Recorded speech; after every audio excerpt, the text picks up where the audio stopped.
हूँ आप सब बहुत ही अच्छे होंगे और मन लगा के पढ़ रहे होंगे। ठीक है। सो जैसा कि आपने थंबनेल देखा है, ईएसआई का जो कल पेपर हुआ है तो उसके वो क्वेश्चंस, ठीक है, जिसमें अभी भी पूरा यूट्यूब को डाउट है, उस क्वेश्चंस को मैं आपके सामने सॉल्व करूंगा। नॉट ओनली मैं आंसर आपको बताऊंगा, उसके सॉल्यूशंस भी करवाऊंगा। और इसका मेन रीज़न ये है कराने का कि ये जो क्वेश्चंस होते हैं ना, वो डिसेसिव मतलब डिसाइड करते हैं कि आखिर जो आप टॉपर लिस्ट बोलो या श्योर सिलेक्शन बोलो, ये वो क्वेश्चंस होते हैं। ठीक है। मान लो इस बार का पेपर ईएसआई का इजी था, यही क्वेश्चंस, ठीक है, क्योंकि क्वेश्चंस हमेशा रिपीट होते हैं, ठीक है, किसी और एग्जाम में आ जाए और आपको पता है 1 से 2 क्वेश्चन भी आपका सिलेक्शन डिसाइड करता है। ठीक है। बहुत सारे एग्जाम्पल है, हम सबको पता है। तो आज मैं आपको सॉल्व करवाने जा रहा हूँ। और एक चीज मैं बताता हूँ कि अगर आप कोई भी एग्जाम का प्रिपेयर कर रहे हो, ठीक है, रिलेटेड टू बिहार या नेशनल लेवल पे, मेक श्योर इस चैनल को आप सब्सक्राइब कर सकते हो और विदाउट एनी इन्वेस्टमेंट। ठीक है। मैं चीज़ें जो आपको बताऊंगा बस आपको फॉलो करना है। ठीक है। आप इजीली उस एग्जाम को निकाल ले जाओगे। ठीक है। बट ये इंपॉर्टेंट है कि जो चीज़ मैं बोलूंगा आपको वो करना पड़ेगा। ठीक है। सो स्टार्ट करते हैं और क्वेश्चंस पे डायरेक्टली जंप करते हैं, देखते हैं कि क्या क्या क्वेश्चंस हैं, जिसको आप एक बार सही से देख लीजिएगा। और अगर आपको लगे कि इसके अलावा भी आपको कोई डाउट है किसी क्वेश्चंस में, ठीक है, किसी क्वेश्चंस में इसके अलावा भी आपको डाउट है, तो आप मुझे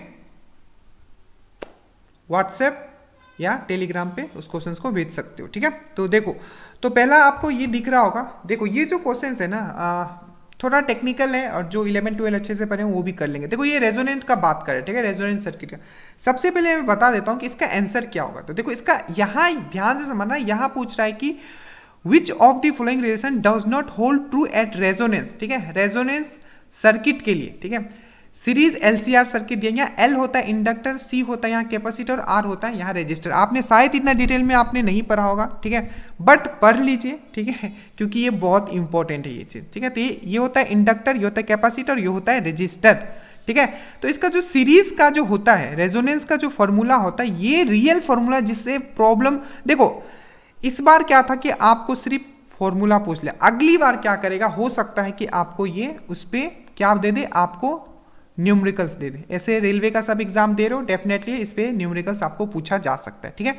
तो इसका जो ओरिजिनल जो फॉर्मूला होता है जिसमें हम लोग न्यूमेरिकल बेसिकली सॉल्व करते हैं, ठीक है, या सबसे छोटा फॉर्मूला या सबसे बेस्ट यूज वाला जो फॉर्मूला होता है वो होता है ये। ठीक है, W = 1/√LC। अगर आपको ये याद था, ठीक है, तो आप इजीली मार लेते कि ये वाला जो है आपका सिर्फ गलत है, बाकी सब जो है आपका सही है, मतलब आपका आंसर हो जाएगा ये। बोलोगे सर कैसे? तो जब मुझे पता है कि W/√LC होता है, यहाँ L है इंडक्टर, C है यहाँ कैपेसिटर, तो अगर ये वाला अगर आप सॉल्व करते हो, ठीक है, तो दोनों तरफ स्क्वायर कर दो, तो यहाँ क्या बचेगा आपका WC 1/LW, W को उधर कर दो आप, ठीक है, जिसको हम लोग ओमेगा बोलते हैं, 1/LC, तो यहाँ आ जाएगा ओमेगा स्क्वायर। तो ओमेगा स्क्वायर अगर इधर करते हो तो ये रूट आ जाएगा, मतलब ये भी सही है, ये भी सही है, और यहाँ फिर से ये ओमेगा इधर चला जाएगा, तो ये भी ओमेगा स्क्वायर हो जाएगा। इसको मैं इस तरीके से लिख सकता हूँ, ओमेगा स्क्वायर 1/LC। तो यहाँ से ये हटाऊंगा तो यहाँ रूट आ जाएगा, मतलब आंसर जो है आपका इसका ये है आपका बी। तो ये जो है इसका एग्जैक्टली जो क्या है आपका सही आंसर है। ठीक है। So this is how you need to do it. Okay, next question चलते हैं। अब ये बहुत ही बेहतरीन क्वेश्चन है, बहुत ही प्यारा क्वेश्चन है। ठीक है, इसको मैं आपको बताता हूँ, थोड़ा सा समय रुक जाइए। देखिए, अगर आपने मेरे तरीके से पढ़ा है और जिस तरीके से मैंने आपको बताया था, ठीक है, देखो the most electropositive among the alkaline earth metal, मैंने आपको अनअकैडमी में पढ़ाया था, ठीक है, काफ़ी पहले पढ़ाया था, जो अनअकैडमी से मुझे देख रहे हैं, ठीक है, कि ये जो होता है इसको हम लोग बोलते हैं, ये जो है ना केमिस्ट्री का बोलो ना, अगर कोई पूछ ले कि केमिस्ट्री का हार्ट, ठीक है, कि दिल क्या है, तो वो है पीरियोडिक टेबल। ठीक है। तो ये है आपका एल्केलाइन मेटल, ठीक है, जिसको एल्केली मेटल भी बोलते हैं या एल्केलाइन मेटल भी बोलते हैं, और इसको हम लोग बोलते हैं एल्केलाइन, इसको बोलो एल्केली मेटल, इसको बोलो एल्केलाइन अर्थ मेटल। ठीक है। डाउन द ग्रुप जब हम इसमें आते हैं तो मैंने आपको याद करवाया था बेटा Mg का सरक बेरी। ठीक है। तो जितना आप नीचे आओगे इसका जो नंबर ऑफ सेल्स होता है, इस तरीके से सेल्स बनाए जाते हैं, ठीक है, ये इसमें इंक्रीज होते जाता है, और जितना इंक्रीज होगा, ठीक है, इलेक्ट्रोपॉजिटिविटी बढ़ेगा। सर वो क्यों बढ़ेगा? क्योंकि अगर ये न्यूक्लियस है, ठीक है, और यहाँ कोई एक इलेक्ट्रॉन है, तो जितना ये दूर जाएगा, ठीक है, इन दोनों के बीच में अट्रैक्शन जो होगा वो उतना ही कम होगा और वो इलेक्ट्रॉन इजिली लूज कर देगा, और जितना वो इलेक्ट्रॉन इजिली लूज करेगा वो इतना इलेक्ट्रोपॉजिटिव होता है। तो ये यहाँ जब आप ऑप्शन में जाओगे, ठीक है, तो यहाँ क्या है, बेटा है, बी है, mg है, का है, बी है। तो मैंने क्या बताया, बेटा mg का सरकबे रे, ठीक है।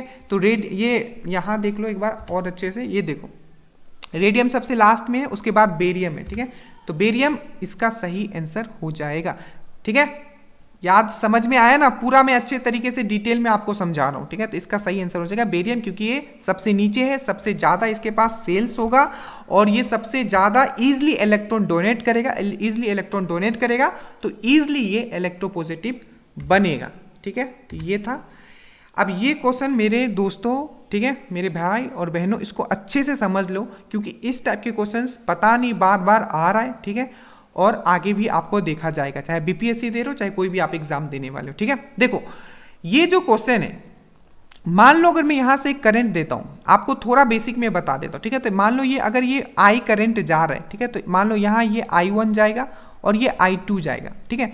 याद रखना, जब दो भी कोई रेजिस्टेंस अगर सीरीज में होता है, ठीक है, तो वो डायरेक्टली ऐड हो जाता है, मतलब प्लस हो जाता है, और पैरेलल में होता है तब उसका फॉर्मूला होता है। मान लो ये एक ए है और ये एक बी है, ये दो सीरीज है, मतलब दो रेजिस्टेंस है, अगर ये दोनों पैरेलल में है तो होता है A into B, A plus B, but यही अगर सीरीज में होगा तो ए प्लस बी हो जाएगा। तो सर मुझे कैसे पता चलेगा कि कौन सा सीरीज में कौन सा पैरेलल में? याद रखना, सीरीज में हमेशा करंट इक्वल होगा। देखो इधर I2 जा रहा है, इधर I1 जा रहा है, ठीक है। तो इधर से अगर मैं देखूं तो इन दोनों में क्या हो रहा है, करंट सेम जा रहा है, यहां से लेके यहां तक सब में करंट सेम है। तो ये I2 इन दोनों में सेम है, मतलब इन दोनों में क्या है, ये दोनों सीरीज में है, तो क्या होगा, ये 20 हो गया, और ये जो है ये 20 पैरेलल में हो जाएगा इसके साथ, ये 10 के साथ, क्योंकि इसमें अलग करंट जा रहा है I2।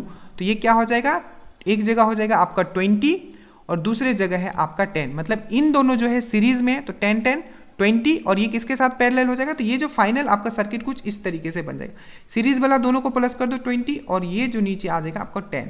अब ये हो गया आपका पैरेलल में। अब इसको करोगे तो कैसे होगा, a into B, A plus B, तो 20 इंटू क्या हो जाएगा आपका यहाँ 10 डिवाइडेड बाय आपका हो जाएगा यहाँ 30, तो ये हो जाएगा आपका 20/3, इसका सही आंसर हो जाएगा। सही, कुछ भी डाउट हो मैं फिर से बता रहा हूं, अभी पूछ लेना, ताकि फिर एग्जाम में ये क्वेश्चन ऐसे क्वेश्चन है जो आपको सिलेक्शन और बोलते हैं ना बहुत लोगों से आगे ले जाएगा ये क्वेश्चन, ठीक है। अब ये देखो, a free fall in a case of a motion. अब देखो ये क्या बोलना चाह रहे हैं, देखो फ्री फॉल आपको कब फील होगा, एक चीज याद रखना, ठीक है। एक चीज मैं आपको बताता हूं, इसका बेस्ट एग्जांपल, बाइक आपने सबने चलाया हो, जब आप बाइक पे रहते हो ना, तो बाइक अगर आप इस तरीके से चला रहे हो, ठीक है, एक हीली आता है, हीली से जैसे आप नीचे आते हैं गैप आता है, अब बाइक जब नीचे आता है तो आपको फ्री फॉल फील होता है, ठीक है, ये चीज आपने देखा होगा। तो ये कब होता है, तो ये होता है आपका जब यूनिफॉर्म एक्सेलरेशन होगा। यूनिफॉर्म एक्सेलरेशन मतलब d/dt का जो चेंज है, मतलब जितना v चेंज होगा उतना ही t भी चेंज होगा, तब ये आपको फ्री फॉल होगा। कब होगा सर, जब, एक और एग्जांपल मैं बताता हूं, जब, खैर ये आपने फील किया होगा, ठीक है, ये बाइक वाला, ठीक है, और ये जो एक और हो सकता है, जब आप लिफ्ट में हो और आपका लिफ्ट का जो रस्सी है वो टूट जाए, तो वो भी फ्री फॉल कंडीशन हो जाएगा, ठीक है, तो वो भी एक फ्री फॉल कंडीशन। ये है आपका यूनिफॉर्म एक्सेलरेशन, ठीक है। ज्यादा डिटेल के लिए नीचे कमेंट करना, समझा दो। अब ये क्वेश्चन मैंने क्यों लिया है, क्योंकि बहुत लोग ने गलती करते हैं, थोड़ा सा दिमाग लगाओ। अगर मैं भी एग्जाम में बैठता हूं तो मुझे ये नहीं है कि मुझे सब क्वेश्चन आते हैं, ठीक है, ठीक है, बट 80 प्लस या 90, मतलब इस बार तो हो सकता है बहुत लोगों का 85 इजिली आ रहा होगा, ठीक है, मतलब काफ़ी सही था, इस बार का पेपर इजी था तो बहुत लोगों का आ रहा होगा, ठीक है। तो ये नहीं है कि अगर मैं भी एग्जाम में बैठता हूँ तो मुझे सब क्वेश्चंस आते हैं। मान लो ये क्वेश्चन मुझे नहीं पता था इस बार, ठीक है, पर तभी भी मैंने सही किया। कैसे किया, देखो यहाँ बोता, अब ध्यान से समझना, एक दो क्वेश्चन मैं समझाता हूँ, ठीक है। ITBP यहाँ दिया है, अब थोड़ा तो आपने पढ़ा होगा कि ITBP मतलब होता है इंडिया तिब्बतन पुलिस, ठीक है। तो ITBP तो पहला बात कर्नाटका में है नहीं, उड़ीसा में है नहीं, क्योंकि यहाँ हमें चाइना से मतलब ही नहीं है, ठीक है, क्योंकि चाइनीज तिब्बतन में जो एरिया में जो चाइनीज सोल्जर है उनके लिए दिया गया। तो आप कंफ्यूज हो सकते थे असम और सिक्किम में, ठीक है। बट आपने देखा है कि मैक्सिमम जो आपने कभी नहीं सुना होगा कि असम में चाइना वाला लोग घुस गया, इधर आपने सुना होगा कि सिक्किम में या अरुणाचल में, ठीक है, क्योंकि यहाँ नाथुला पास है तो आप डायरेक्टली इसको मार लेते। तो इस तरीके से एग्जाम दिया जाता है, ठीक है। तो होपफुली चीज़ आपको समझ में आया होगा। जो एग्जाम दे के आया है और जो सही नंबर बना के आया उससे कभी वही चीज़ मैं आपको समझा रहा हूँ, तो किस तरीके से करता है, उसके अंदर क्या चलता है, वो चीज़ें बता रहा हूँ, ठीक है। एक टीचर आपको बताएगा कि सही आंसर ये, बट एक जो उस एग्जाम को निकाला हुआ वो ये बताएगा कि उस एग्जाम को कैसे निकालना है, ठीक है। तो which of the following character is not chosen. अब ये क्वेश्चन थोड़ा यूनिक सा था, ठीक है, बट आई थिंक इसका जो करेक्ट आंसर होगा, ठीक है, इस पर मैंने एग्जैक्टली बायोलॉजी मैंने रिसर्च नहीं किया है, बाकी सब क्वेश्चंस मुझे पता था, पर मैंने जो इसको मारा ये है आपका पोजीशन ऑफ फ्लावर, ठीक है। आई थिंक यही करेक्ट होना चाहिए इसका, ठीक है। विच कंप्यूटर जनरेशन, देखो अब इसमें क्या, ये 5th जनरेशन कंप्यूटर होगा। अब इसमें आप कैसे इसको 5th मार सकते थे, अगर आपने पढ़ा है कंप्यूटर का थोड़ा भी, तो जो पहला जो जनरेशन था वो वैक्यूम ट्यूब्स पे था, बड़ा बड़ा ट्यूब्स लगाया जाता था, ठीक है। और अभी आते आते जो 4th जनरेशन कंप्यूटर है, मान लो हमारा जो मोबाइल है वो भी एक छोटा कंप्यूटर, उसमें क्या है, आईसी लगा होता है, इंटीग्रेटेड सर्किट लगा होता है, ठीक है। तो ये 4th जनरेशन, तो 5th जनरेशन में आखिर क्या है, तो आप जब देखते हो सुपर कंप्यूटर आप देखते होगे, ठीक है, बराबर ऐसा रखा होता है। तो देखो जो हमारा लैपटॉप है उसमें एक सिंगल प्रोसेसर है, पर जो हमारा सुपर कंप्यूटर होता है उसमें यहाँ एक प्रोसेसर है, दूसरे मतलब मल्टी प्रोसेसिंग होता है सुपर कंप्यूटर में, ठीक है। तो ये 5th जनरेशन होता है। तो ये भी अगर थोड़ा अगर आप दिमाग लगाते तो ये कर लेते। ये है which of the following disease not transmitted, contaminated water, याद रखना यहाँ दूषित वाटर से बोला जा रहा है, तो ये निमोनिया होगा। निमोनिया में लंग्स में पानी हो जाता है, ठीक है। इसमें मैं भी थोड़ा सा ही डाउट था मुझे, पर मैंने भी निमोनिया इसमें मारा है, पर कुछ लोग बोले थे कि jaundice, but I don't think कि जॉन्डिस में भी अगर देखो जॉन्डिस पूरी तरीके से कंटामिनेटेड वाटर से नहीं फैलता है, बट हाँ एक फैक्टर हो सकता है, पर आई डोंट थिंक कि निमोनिया में कोई कंटामिनेटेड वाटर का इसमें रोल होता है, ये लंग्स में पानी हो जाता है, ठीक है। तो इसका सही आंसर ये होगा, ठीक है। Which of the following bacteria is, देखो इसको जो ये क्वेश्चन जो था, ठीक है, मुझे जहां तक लगा था कि मैंने गलती मार दी, क्योंकि जब मैं एग्जाम से निकला था तो मेरे दिमाग में था नाइट्रिफिकेशन, ठीक है। और नाइट्रिफिकेशन जो किया जाता है वो नाइट्रोबैक्टीरिया के द्वारा भी किया जाता है, ठीक है। बट यहाँ जो दिया हुआ है डीनाइट्रिफिकेशन दिया, और मैंने मारा था राइजोबियम, ठीक है। और ये एग्जैक्टली सही आंसर इसका, क्योंकि जो राइजोबियम जो है वो डीनाइट्रिफिकेशन करता है। तो इसका याद रखिएगा, इसका राइजो यहाँ नाइट्रिफिकेशन है कि डीनाइट्रिफिकेशन है, ये आप जरूर देख लेना, हमेशा पूछा जाता है, ठीक है।